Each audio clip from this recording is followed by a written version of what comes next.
Good morning, students. Today we will do the topic spectra and its types.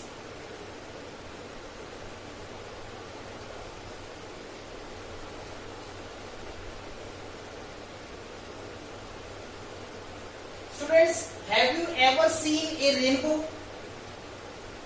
It consists of a group of 7 colors from violet to red.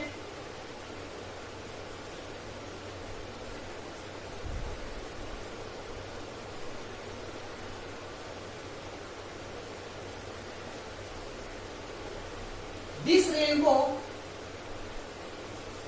is a type of spectrum. How rainbow is formed? After rainfall, when sunlight falls on water droplets, then white light coming from the sunlight is split into 7 colors. These 7 colors are violet, indigo, blue, green, yellow, orange and red. This band of 7 colors is known as rainbow. Today we will study what do you mean by spectrum and what are the different types of spectrum. सबसे पहले पढ़ते हैं बेटा spectrum क्या होता है. The phenomena of splitting of light into radiations of different wavelengths and frequencies is called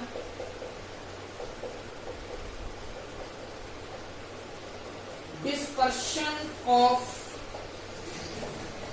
light, and the pattern obtained after dispersion is called spectrum. देखो बेटा क्या होता है, अगर व्हाइट लाइट को आप प्रिज्म से पास करते हो तो क्या होगा, white light will splitted into 7 colours. क्योंकि व्हाइट लाइट में आपको पता है 7 कलर्स होते हैं फ्रॉम वायलेट टू रेड. तो अगर प्रिज्म से व्हाइट लाइट को पास किया जाएगा तो prism will split this white light into 7 colors like this, from violet to red. This process of splitting of light into radiations of different wavelength or different frequencies is known as dispersion of light. आपको पता है violet to red जो 7 colours हैं, हर एक colour की अपनी particular wavelength होती है, पर्टिकुलर फ्रीक्वेंसी होती है. वायलेट कलर की वेवलेंथ सबसे कम होती है, ठीक है, और रेड कलर की वेवलेंथ सबसे क्या होती है, ज्यादा होती है. ठीक है, वायलेट कलर की फ्रीक्वेंसी सबसे ज्यादा होती है, रेड कलर की फ्रीक्वेंसी क्या होती है, सबसे कम होती है.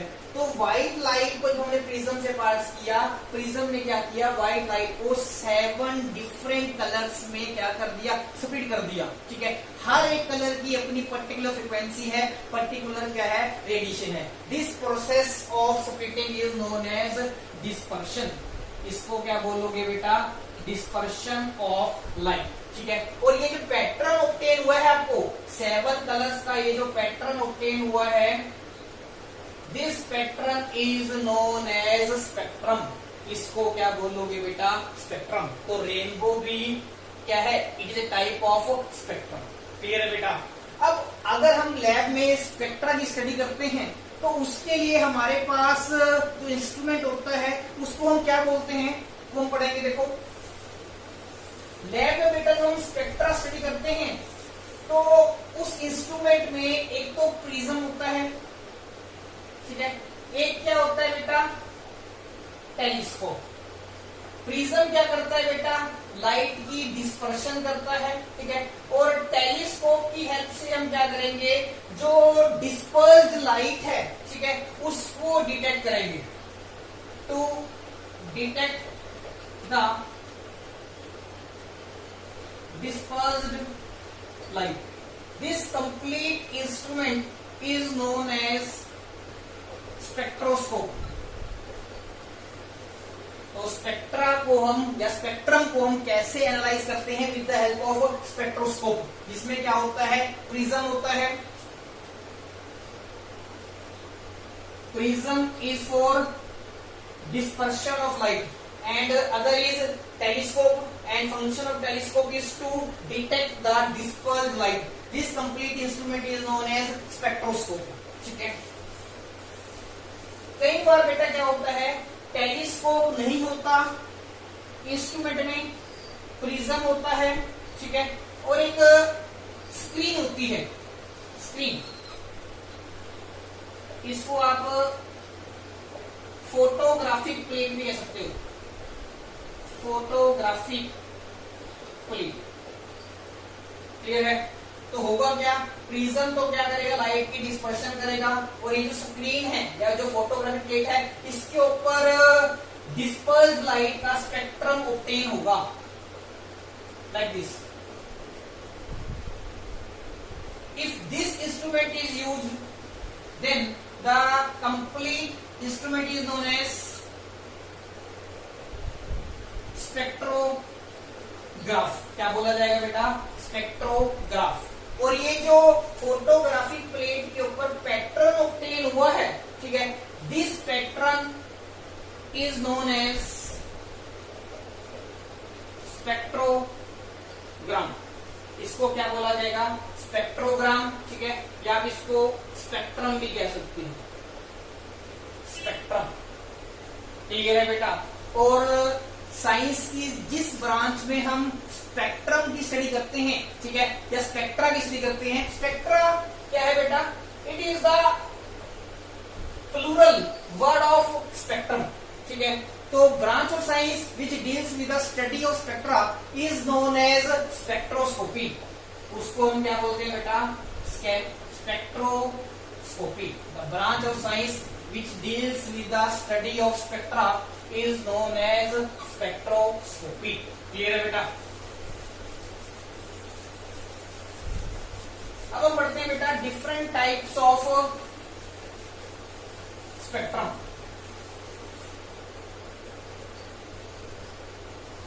Types of spectrum. Spectrum is of two types. One is emission spectrum and other is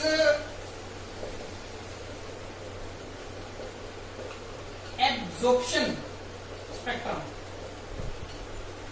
Emission spectrum is further of two types. One is known as continuous spectrum. इसका example है बेटा rainbow. And other example is line spectra, also known as atomic spectra, और you can say it as a fingerprint spectra also. What is the reason behind saying fingerprint spectra? I will tell you later. Clear? And another type of spectrum is absorption spectrum. Clear है? यहाँ पर एक spectrum कर लेते हैं. Clear? तो one by one हम दोनों को समझेंगे. पहले हम समझेंगे emission spectrum को, और उसके बाद हम समझेंगे absorption spectrum को. Clear?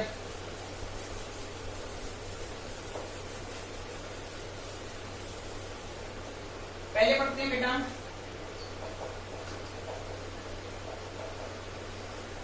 Emission spectrum. Emission spectrum कैसे ऑब्टेन होता है? It is obtain when light emitted by a substance या आप इसको सोर्स ले सकते हो, is analysed through a spectroscope और स्पेक्ट्रोग्राम। ठीक है, क्या मतलब बना बेटा, हमारे पास एक सोर्स है, इस सोर्स में से लाइट एमिट हो रही है, इस एमिटेड लाइट को आपने प्रिज्म से पास करना है, प्रिज्म इस लाइट की क्या कर देगा, डिस्पर्शन, इस डिस्पर्स्ड लाइट को आपने टेलीस्कोप की हेल्प से डिटेक्ट करना है, ठीक है, या स्पेक्ट्रोग्राफ के ऊपर ऑब्टेन करके इसको स्टडी करना है। जो स्पेक्ट्रम ऑब्टेन होगा आपको, that will be known as emission spectrum, उसको क्या बोला जाएगा बेटा, एमिशन स्पेक्ट्रम। ठीक है बेटा, एग्जांपल से और क्लियर होगा। Suppose this is source, source कौन सा है ये, सपोज सनलाइट है, ठीक है, सन है, सन इज प्रोड्यूसिंग सनलाइट, इस सनलाइट को हम सपोज करते हैं स्लिट की हेल्प से, दिस इज स्लिट, स्लिट का फंक्शन क्या होता है, it converts rays into a fine beam, मतलब हाई रीजन की ये रेज जो है इतने बड़े रीजन में है, इतने बड़े रीजन की रेज को एक छोटे से रीजन में कंसंट्रेट कर देगा। ठीक है, इस रीजन में एक छोटा सा होल है, ठीक है, this is slit and this is small hole, इससे आप कार्डबोर्ड लेते हो उसमें छोटा सा होल कर दो, क्लियर है, तो जो रेज आ रही थी that will be concentrated into a small region only, clear है, तो this will gives a fine beam.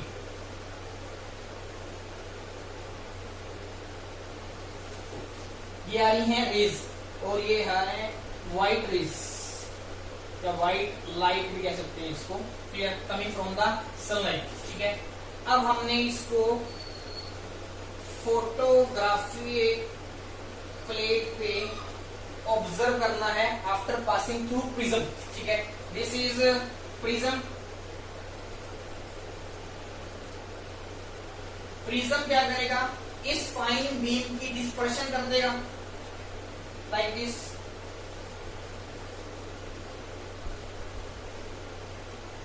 we will get following pattern on the photographic plate, this is photographic plate।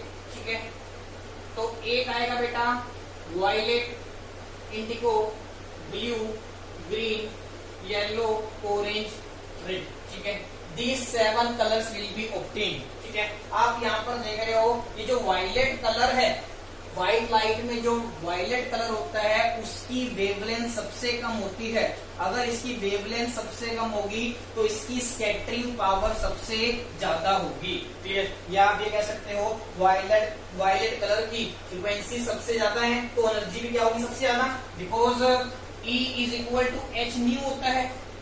ठीक है, energy is directly proportional to frequency, अगर violet colour की frequency सबसे ज्यादा होगी उसकी एनर्जी सबसे ज्यादा होगी और हाई एनर्जी का कलर सबसे ज्यादा स्कैटर होता है। ठीक है, ये सबसे ज्यादा क्या हो रहा है, डेविएट कर रहा है, स्कैटर कर रहा है, क्लियर है, तो this pattern of 7 colours is known as emission spectrum. क्या बोला जाएगा बेटा उसको, एमिशन स्पेक्ट्रम, क्लियर है। इसमें हमने क्या पढ़ा है, this emission spectrum is obtained when light emitted by a substance, substance क्या कर रहा है, लाइट रिलीज कर रहा है, एमिटेड मींस रिलीज करना।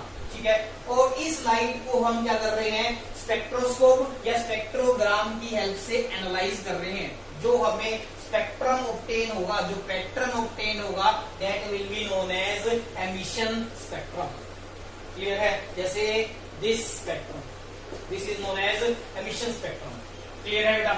अब एमिशन स्पेक्ट्रम भी बेटा 2 तरह का होता है, एक हमने पढ़ा है कंटिन्यूस स्पेक्ट्रा होता है, second one is line spectra. ठीक है, अब मैंने ये जो एग्जांपल लिया है वो किसका लिया है, मैंने कंटिन्यूस स्पेक्ट्रम का लिया है,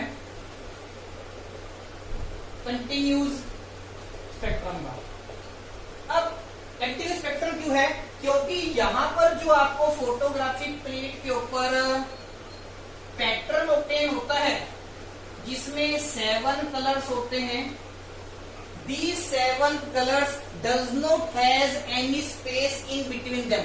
ऐसा नहीं है कि वायलेट और इंडिगो के बीच में स्पेस होगा, इंडिगो और ब्लू के बीच में स्पेस होगा, ब्लू और ग्रीन के बीच में स्पेस होगा। तो there is no space in between them. All these 7 colours overlap with each other, एक दूसरे के साथ ओवरलैप करते हैं, एक दूसरे में मर्ज करते हैं। क्लियर है?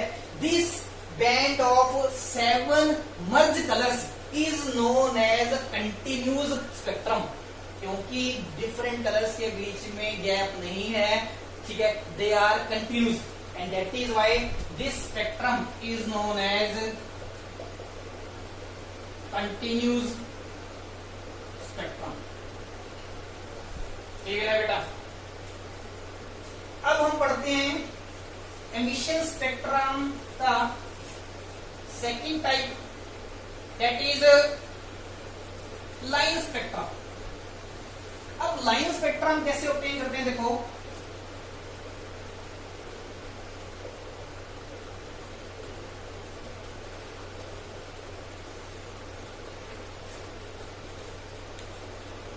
इसमें बेटा आपको क्या करना है, आपको प्लेटिनम वायर लेनी है। आपको लैब में प्लेटिनम वायर दिखा रखी है, दिस इज प्लेटिनम वायर, ठीक है। आपने क्या करना है, प्लेटिनम वायर की लूप बनानी है, ठीक है, और लूप बना के उसको एक वोलेटाइल साल्ट में डिप करना है।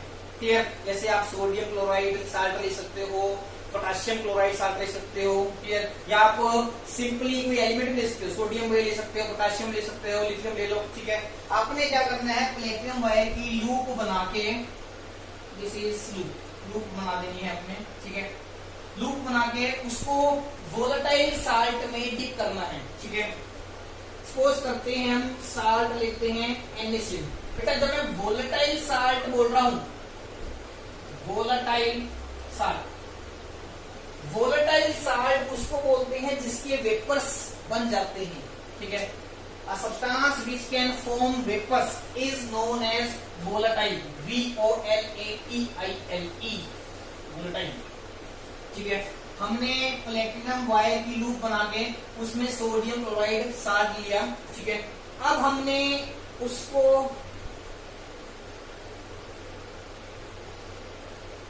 बर्नर के पास लेके जाना है, this is burner, you can से बंसन बर्नर, ठीक है। बेटा केमिस्ट्री लैब्स में जो बर्नर आप देखते हो, ठीक है, वो कौन से होते हैं, LPG वाले, बंसन बर्नर। हमने बर्नर ले लिया, क्लियर, ये उसका फ्लेम है। इस फ्लेम के पास हम platinum wire dipped in sodium chloride salt लेके गए हैं,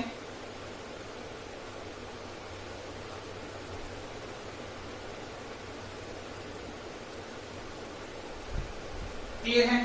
तो सोडियम क्लोराइड बेटा क्या करता है, it will gives yellow flame. इस बर्नर को ये जो फ्लेम आ रहा है उसको क्या देगा, येलो कलर, ठीक है। ये सोडियम क्लोराइड की प्रॉपर्टी होती है, it gives yellow colour to the flame, ठीक है। इसके बारे में डिटेल में तुम्हें आगे बताऊंगा, येलो कलर, क्लियर। अगर आप पोटेशियम क्लोराइड लेके जाओगे फ्लेम के पास, it will give you violet colour, ठीक है। सोडियम क्लोराइड या सिंपली सोडियम भी लेते तब भी फ्लेम पे कौन सा कलर आता, येलो कलर, ठीक है। अब क्या है, हम इस सोडियम क्लोराइड को फ्लेम में लेके गए हैं जिसने इसको येलो कलर दिया है, तो इस फ्लेम में से कुछ लाइट एमिट होगी। अगर फ्लेम येलो कलर का दिखाई दे रहा है, it will produce yellow radiations, ठीक है, येलो कलर की लाइट प्रोड्यूस करेगा।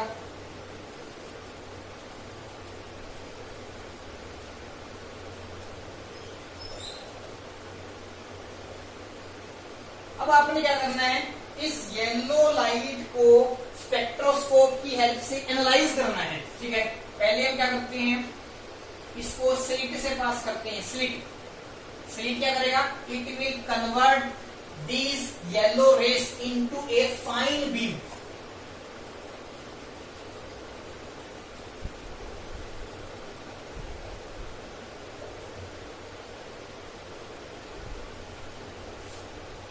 फाइन बीम को हमने क्या करना है, प्रिज्म में एनालाइज करना है, क्लियर, दिस इज प्रिज्म। तो जब हम प्रिज्म से पास करने के बाद एनालाइज करते हैं तो फोटोग्राफिक प्लेट पे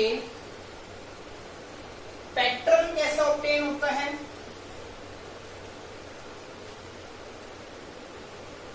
ये फोटोग्राफिक प्लेट है, क्लियर। अब ये जो पैटर्न ऑब्टेन हुआ है वो मैं इधर बना रहा हूं, clear, for clear observation.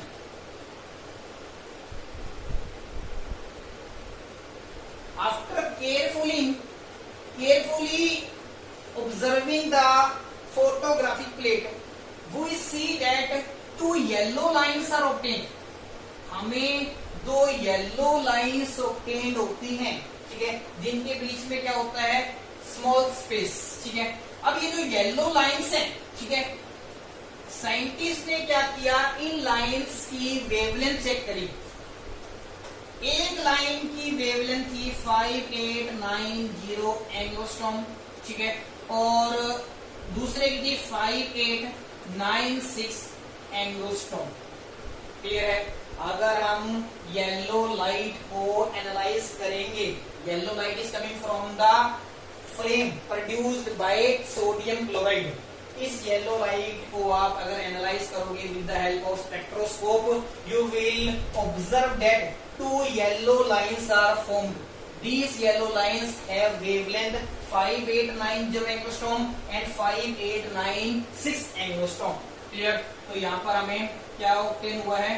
Two yellow lines. Clear? This spectrum is known as line spectrum. क्योंकि यहाँ पर हमें लाइन्स ऑब्टेन हुई है। अगर आप बेटे पोटाशियम लेते या पोटाशियम क्लोराइड लेते, उस केस में फ्लेम में वायलेट कलर आता है, जैसे मैंने पीछे बताया है। तो अगर तुम उसको फोटोग्राफिक प्लेट के ऊपर ऑब्जर्व करते तो आप क्या देखते कि वहां पर जो लाइंस आई हैं वो येलो लाइंस नहीं होंगी, there will be violet lines. उस केस में वायलेट लाइंस होती है। अगर आप कोई और एलिमेंट लेते हो या कोई और साल्ट लेते हो, उस केस में डिफरेंट कलर की लाइंस आएंगी। तो इसका मतलब क्या है? हर एक सब्सटेंस की, हर एक एलिमेंट की अपनी एक नेचर है to create the line spectra of different type. Means हर एक एलिमेंट का, हर एक सब्सटेंस का एक डिफरेंट लाइन स्पेक्ट्रम होता है। जिसमें आपको बताया सोडियम या sodium chloride produce two yellow lines, ठीक है, and these have wavelength 5890 angstrom and 5896 angstrom. Clear? Each element has its own characteristic line spectrum. Clear? जैसे हर एक ह्यूमन का एक अलग फिंगरप्रिंट होता है, सिमिलरली एक हर एक एलिमेंट का अपना अलग क्या होता है? Line spectra. That is why this line spectra is known as fingerprint spectra. Clear है? That is why it is known as fingerprint spectra. Clear है बेटा?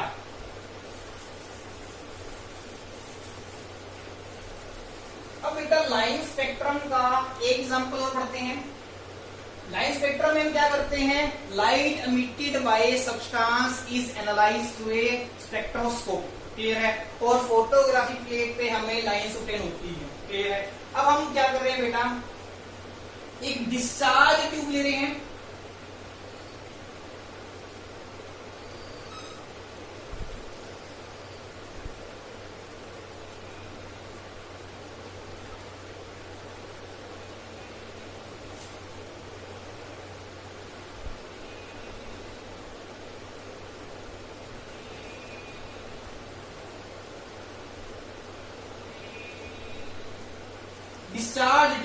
Discharge tube is a 10 centimeter long glass tube. ये बेटा 9th class में, ठीक है, आपने experiment भी कर रखा है, कैथोड रे एक्सपेरिमेंट, एनोड रे एक्सपेरिमेंट, ठीक है, +1 में भी है हमारे पास, ठीक है, वो आप अभी पढ़ सकते हो। हम उसको भी एक बार रिवाइज कर लेंगे। कैथोड रे एक्सपेरिमेंट, एनोड रे experiment, how electrons and protons was discovered, ये आप पढ़ सकते हो अपने। आपको 9th क्लास में डिटेल में करवा रखा है, आपकी नोटबुक्स में भी होगा, ठीक है। हम उसको एक बार रिवाइज कर लेंगे। Clear? No problem is there. This is a discharge tube. मैंने क्या बताया? Discharge tube is a long glass tube of 10 centimetre length. इसमें आपने 2 मेटल के इलेक्ट्रोड्स लगाने हैं। मेटल इलेक्ट्रोड्स, और इन रोड्स की हेल्प से आपने पोटेंशियल डिफरेंस अप्लाई करना है। इस डिस्चार्ज ट्यूब में हमने हाइड्रोजन गैस ले रखी है एट लो प्रेशर, ठीक है। प्रेशर रहता है अप्रोक्सीमेटली 0.01 mm तक, क्लियर है। आपको पता है अगर हम गैस लेते हैं डिस्चार्ज ट्यूब में at a very low pressure, तो then gas becomes good conductor of electricity, clear. और अगर गैस ले लोगे हाई प्रेशर के ऊपर gas is poor conductor of electricity, clear है। हमने हाइड्रोजन गैस ली है at low pressure and a high potential difference is applied with the help of two metal electrodes. ये मेटल के इलेक्ट्रोड्स हैं, ठीक है। पोटेंशियल डिफरेंस अप्लाई कर दिया, क्लियर। तो इस केस में भी बेटा लाइट एमिट होगी, दिस इज एमिटेड लाइट। अब आपने सेम काम करना है, एमिटेड लाइट को स्पेक्ट्रोस्कोप की हेल्प से एनालाइज करना है कि फोटोग्राफिक प्लेट के ऊपर या टेलीस्कोप पे हमें क्या पैटर्न ऑब्जर्व होता है, ठीक है। इस केस में हम यही काम करेंगे, स्लिट यूज करेंगे। स्लिट का फंक्शन आपको बता रखा है, it will convert this rays into a fine beam,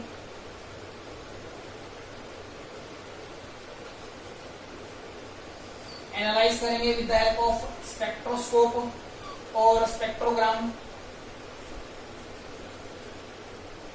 prism क्या करेगा, ठीक है, इस फाइन बीम को डिस्पर्स करेगा, क्लियर है। और हमें फोटोग्राफिक प्लेट के ऊपर कुछ पैटर्न ऑब्जर्व होगा, क्लियर है। तो जो पैटर्न ऑब्जर्व हुआ था उसमें हमारी ऑब्जर्वेशन क्या थी,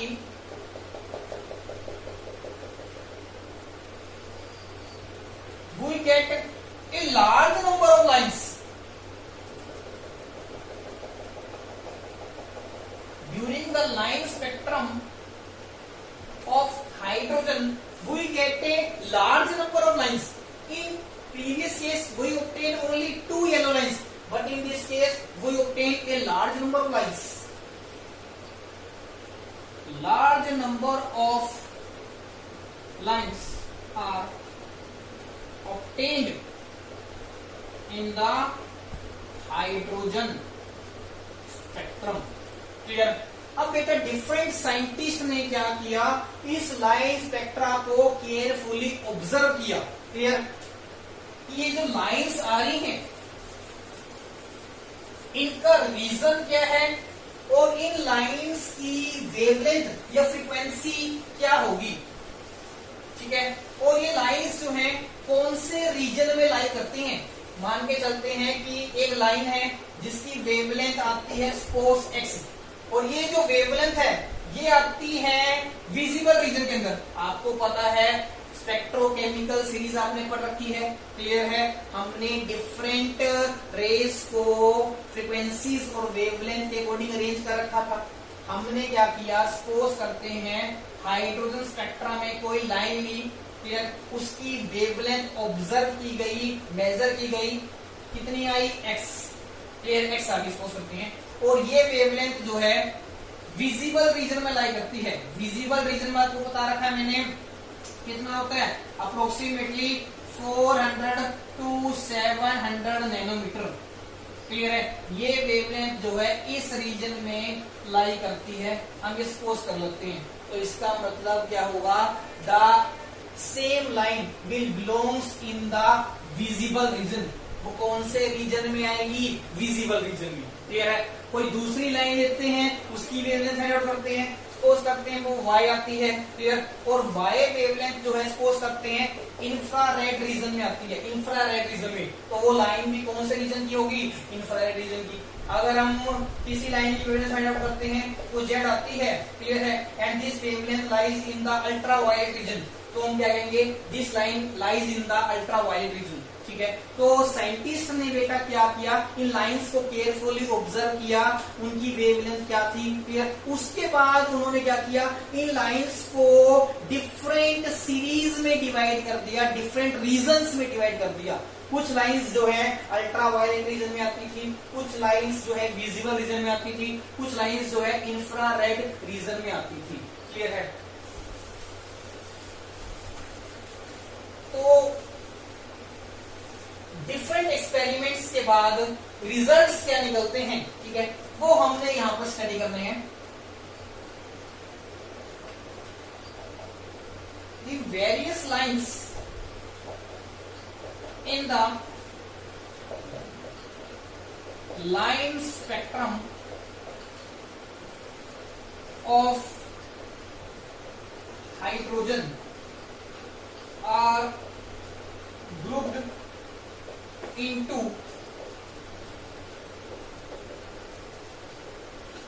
different series। क्लियर है? देखो ऐसे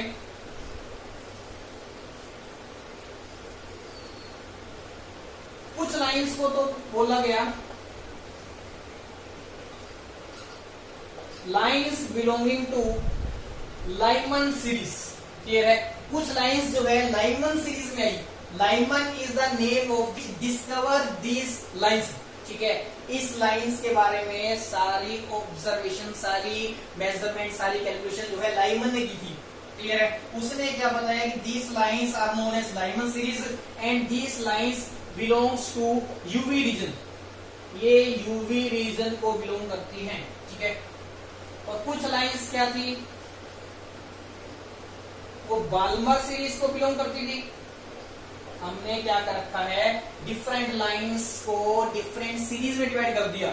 जैसे मान के चलते हैं स्कूल के अंदर सपोज करते हैं वी हैव 1000 स्टूडेंट्स, तो हमने क्या किया 30 स्टूडेंट जो हैं फर्स्ट के हैं, ठीक है, और 60 स्टूडेंट सेकंड के हैं, 80 स्टूडेंट थर्ड के हैं, लाइक दिस। ठीक है, डिफरेंट लाइंस को केयरफुली स्टडी करने के बाद उनको डिफरेंट सीरीज में डिवाइड कर दिया गया। कुछ लाइंस आई लाइमन सीरीज में जो यूवी रीजन के अंदर लाई करती थी, कुछ लाइंस आई बाल्मर सीरीज की। ठीक है, they lies in the visible region, ये विजिबल रीजन में लाई करती थी लाइंस। ठीक है, कुछ लाइंस को बोला गया lines belonging to Paschen series. Paschen, PASCHN, ये सभी सीरीज के जो नेम्स हैं they comes from the name of their discoverer. There है, इन लाइंस की डिस्कवरी किसने करी थी, उन्हीं के नाम पे रखे गए हैं, लाइमन, बाल्मर, पाश्चन।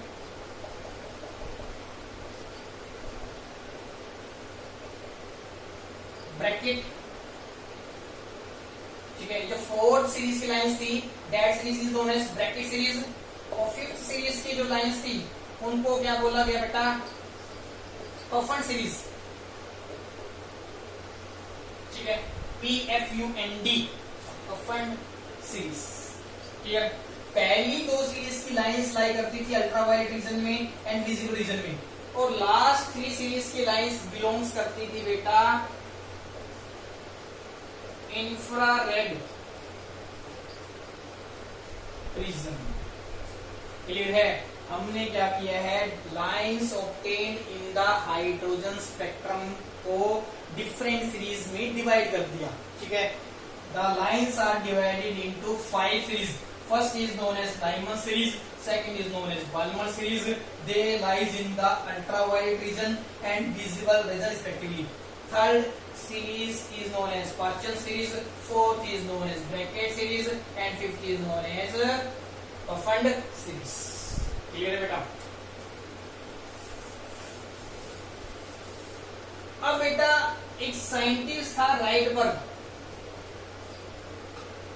उसने क्या किया 1890 में एक ऐसा फॉर्मूला दिया जिस फॉर्मूले की हेल्प से हम इन लाइंस की वेवलेंथ निकाल सकते हैं। क्लियर है? एक ऐसा फॉर्मूला उसने प्रोवाइड कर दिया, सिंपल फॉर्मूला प्रोवाइड कर दिया जिसकी हेल्प से we can find out the wavelength of lines belonging to different series. जैसे हम लाइमन सीरीज में जो लाइंस लाई करती हैं उनकी वेवलेंथ निकाल सकते हैं, सिमिलरली बाल्मर सीरीज निकाल सकते हैं, पाश्चन सीरीज निकाल सकते हैं, पफन की निकाल सकते हैं, ब्रैकेट निकाल सकते हैं। वो फॉर्मूला क्या है,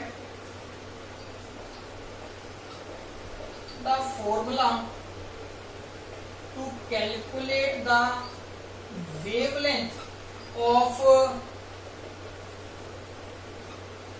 डिफरेंट सीरीज लाइंस, या लिख सकते हो वेवलेंथ ऑफ लाइंस और डिफरेंट सीरीज, जैसे लिख लेते हैं lines of different series is, formula क्या था बेटा, 1 upon lambda is equal to r 1 upon n1 square minus 1 upon n2 का स्क्वायर। अब इस फॉर्मूला को हम समझेंगे।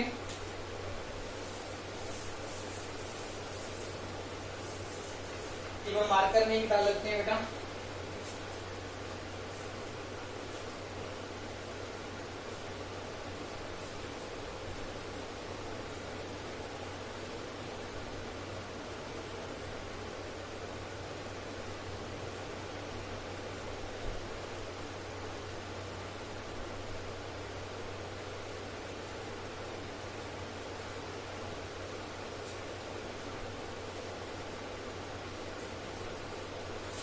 इस फॉर्मूले को बोलते हैं बेटा राइडबर्ग्स फॉर्मूला। क्या बोलते हैं बेटा, राइडबर्ग्स फॉर्मूला। ठीक है, इसमें जो आर होता है, R is known as Rydberg's constant. क्या बोलते हैं बेटा, राइडबर्ग्स कांस्टेंट, जिसकी वैल्यू होती है 109677 सेंटीमीटर इनवर्स। क्लियर है। अब बेटा सपोज करते हैं हमने लाइमन सीरीज की जो लाइंस हैं उनकी वेवलेंथ निकालनी है। ठीक है, अब इस फॉर्मूले में बेटा मैं तुम्हें बता देता हूं कि n1 और n2 क्या है। क्लियर है, पहले ये बता देता हूं n1 and n2 are whole numbers. ठीक है, r क्या है, Rydberg constant, n1 and n2 are whole numbers. Clear है बेटा। अब मैं आपको बताता हूं किसी भी सीरीज की लाइंस की, जैसे हम लाइनमन सीरीज की बात करते हैं, उसके लिए n1 की वैल्यू तो फिक्स रहेगी, n2 की वैल्यू वेरी करेगी। इसी तरह हम बाल्मर सीरीज ले लें, ठीक है, उसकी n1 की वैल्यू तो फिक्स रहेगी मगर n2 की वेरी करेगी। क्लियर है। For any series of lines, value of n1 is fixed but value of n2 vary। इस लाइन का मतलब समझ आया बेटा। ठीक है, जैसे हम लाइनमन सीरीज की लाइंस लेते हैं, इसकी n1 की वैल्यू तो फिक्स है कि यही होगी। ठीक है, लाइनमन सीरीज के केस में n1 की वैल्यू होती है 1 और n2 की वैल्यू वेरी करती है। जैसे n2 की वैल्यू क्या होगी, 2, 3, 4, 5 एंड सो ऑन। ठीक है, कुछ भी हो सकती है 6, 7, 8, 9, 10। ठीक है, और यहाँ तक कि इन्फिनिटी तक कोई भी वैल्यू हो सकती है, इन्फिनिटी तक भी हो सकती है। क्लियर है बेटा। अब आप कहोगे कि सर n1 की वैल्यू तो चलो आपने बता दिया कि 1 रहेगी, n2 की वैल्यू कैसे पता चलेगा? तो इसके लिए बेटा अगर हम न्यूमेरिकल्स कर रहे हैं तो आपको दे रखा होगा कि n2 की वैल्यू ये है। क्लियर है। अब n1 और n2 के बारे में बेटा डिटेल में आपको बताया जाएगा after Bohr model of atom. Bohr model का एक सिग्निफिकेंस क्या है, it explains the line spectrum of hydrogen. ठीक है, बोहर ने एक्सप्लेन किया था कि हाइड्रोजन के केस में डिफरेंट लाइंस क्यों आती हैं। क्लियर है, तो वहां पर आपको ज्यादा क्लियर होगा कि n1 और n2 क्या है। इस केस में बेटा अभी तक तुम ये समझ लो कि किसी भी सीरीज की लाइंस के लिए n1 की वैल्यू फिक्स रहेगी और n2 की वैल्यू क्या रहेगी, वेरी करेगी। क्लियर है। इसके बाद हम राइडबर्ग फॉर्मूला से रिलेटेड न्यूमेरिकल करेंगे। उस न्यूमेरिकल में आपको बता रखा होगा कि एक लाइन जो है सपोज करते हैं कि लाइमन सीरीज को लाई करती है, उसकी n1 की वैल्यू तो आपको फिक्स है, n2 की वैल्यू वो बताएंगे। क्लियर है। बाल्मर सीरीज के लिए बेटा n1 की वैल्यू तो 2 रहेगी। ठीक है, n2 की वैल्यू हो सकती है 3, 4, 5, 6। ठीक है, अप टू इंफिनिटी। क्लियर है। उसके बाद आती है पार्शियल सीरीज। पार्शियल सीरीज की लाइंस में n1 की वैल्यू तो रहेगी 3। ठीक है, n2 की वैल्यू 4, 5, 6 एंड इंफिनिटी तक कुछ भी हो सकती है। क्लियर है बेटा। ये सब कर देता हूं। आपको अगर कोई भी स्टेप समझ नहीं आया, आप वीडियो को रिवाइंड करके दोबारा देख सकते हैं बेटा। उसके बाद भी अगर आपको कोई डाउट लगता है यू कैन कॉन्टेक्ट मी। ठीक है, हमने 3 सीरीज पढ़ ली बेटा अभी तक। एक है लाइनमैन, बाल्मर, पर्सन। फोर्थ है ब्रैकेट सीरीज।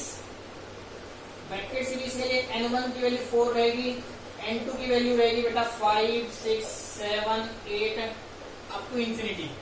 ठीक है, फिफ्थ है कॉफन सीरीज।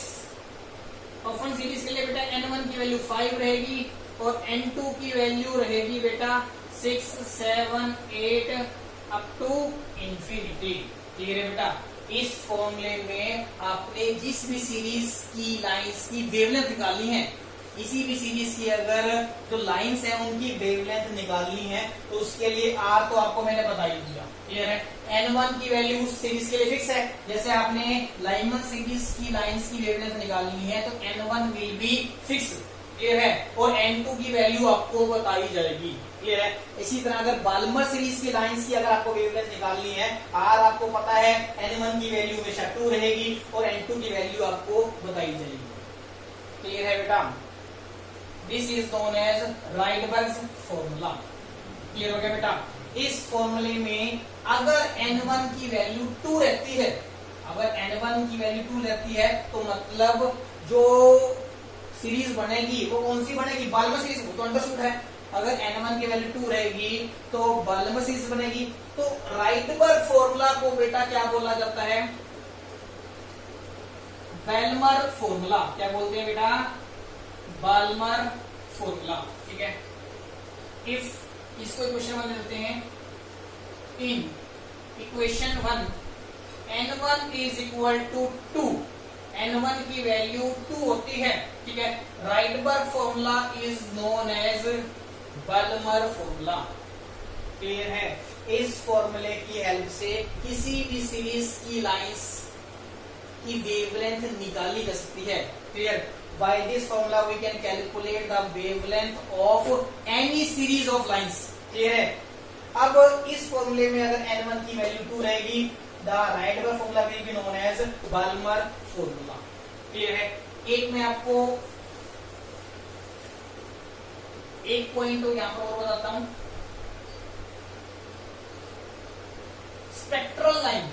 स्पेक्ट्रल लाइन किसको बोला जाएगा? अगर किसी भी लाइन के लिए, चाहे वो किसी भी सीरीज में लाई करती हो, किसी भी लाइन के लिए अगर n2 की वैल्यू इंफिनिटी रहती है, किसी भी लाइन के लिए n2 की वैल्यू इंफिनिटी रहती है, that line will be known as spectral line. Clear? उसको क्या बोला जाएगा? Spectral line.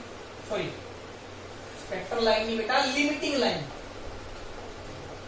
या लिमिटिंग स्पेक्ट्रल लाइन। वो स्पेक्ट्रल लाइन तो सभी हैं क्योंकि सभी स्पेक्ट्रम में ऑब्टेन हो रही है। ठीक है, ये लाइन थोड़ी स्पेशल है।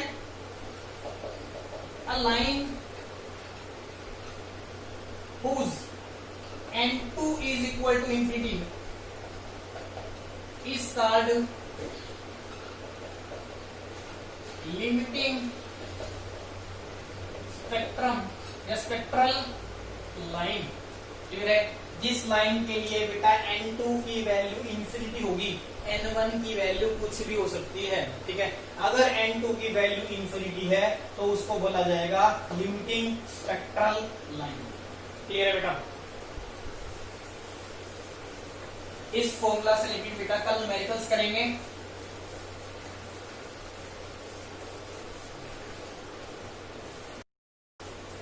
सेकंड पढ़ते हैं बेटा absorption spectrum.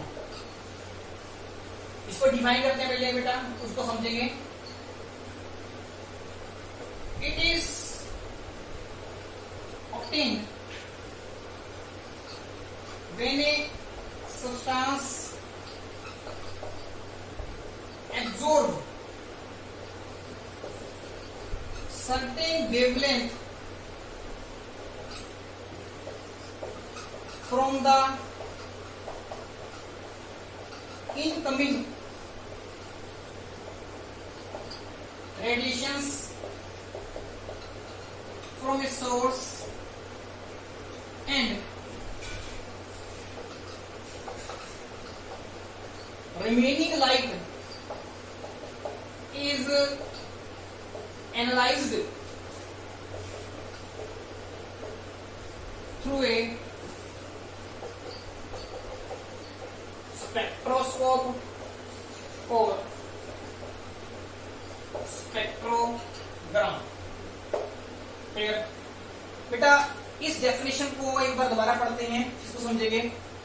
Absorption spectrum is obtained when a substance absorb certain wavelength from the incoming radiation from a source. ठीक है, देखो क्या मतलब बना, वी हैव ए सोर्स, ठीक है, suppose it is producing white light, ये व्हाइट लाइट प्रोड्यूस कर रहा है। व्हाइट लाइट में बेटा आपको पता है 7 कलर्स होते हैं,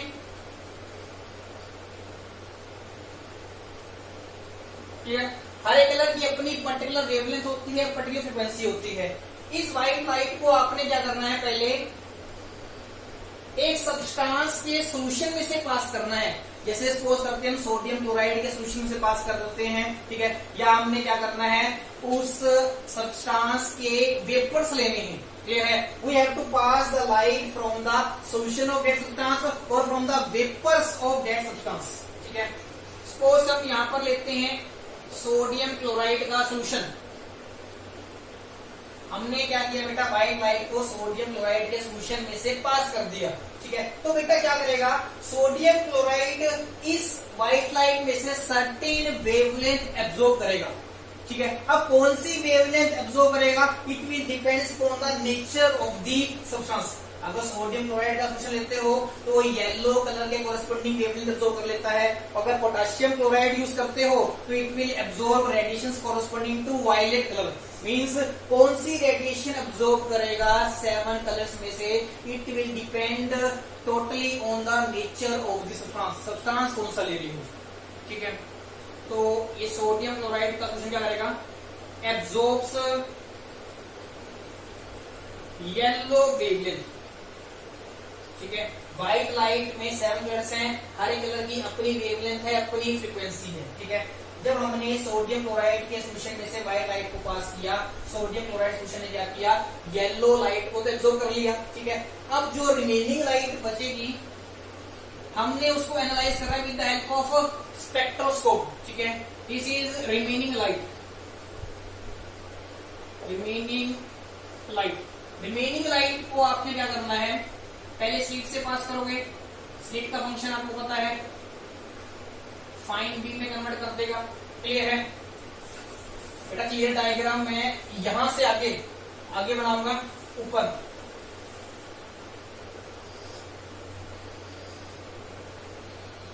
दिस इज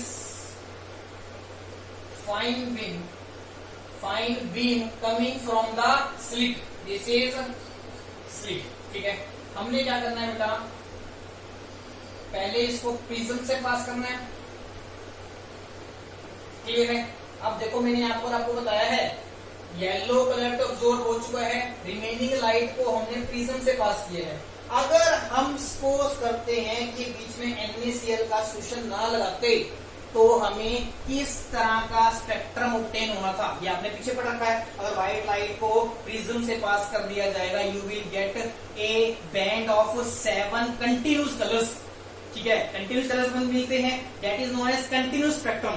क्लियर है, तो हमें कंटिन्यूस स्पेक्ट्रम ऑब्टेन होना चाहिए था, मगर हमने यहाँ पर क्या कर रखा है, पहले व्हाइट लाइट को सोडियम क्लोराइड सोल्यूशन में से पास कर रखा है। सोडियम क्लोराइड सोल्यूशन ने क्या किया है, उसमें से येलो कलर को एब्जॉर्ब कर लिया, 7 में से 1 कलर तो एब्जॉर्ब हो गया, बचे कितने कलर, 6।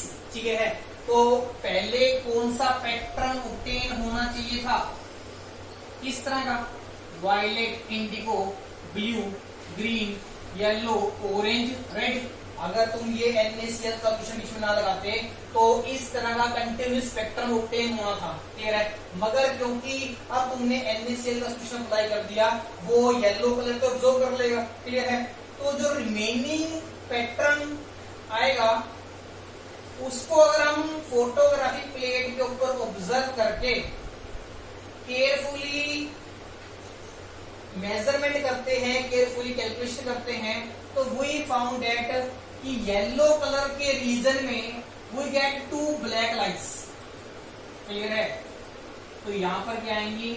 2 black lines. क्लियर है? अब बेटा अगर हम सोडियम क्लोराइड सोल्यूशन की जगह पोटेशियम क्लोराइड का सोल्यूशन लेते, उस केस में वो वायलेट कलर एब्जॉर्ब करता, तो जो रिमेनिंग लाइट को एनालाइज करने के बाद जो पैटर्न हमें ऑब्जर्व होता, उसमें वायलेट रीजन में 2 ब्लैक लाइंस बनती। वायलेट कलर तो मिस होता, मगर वहां पर क्या बनती? 2 black lines. Means black lines कौन से रीजन में आएंगी? It will depends on the nature of the absorbed substance. Clear है? वो जो सब्सटेंस एब्जॉर्ब कर रहा है रेडिएशंस को, उसका नेचर कैसा है। क्लियर है? This is all about spectra and its types. Clear students? What you have to do is you have to see this video and after that you have to read out the same topic from the Pradeep's book. Clear है बेटा?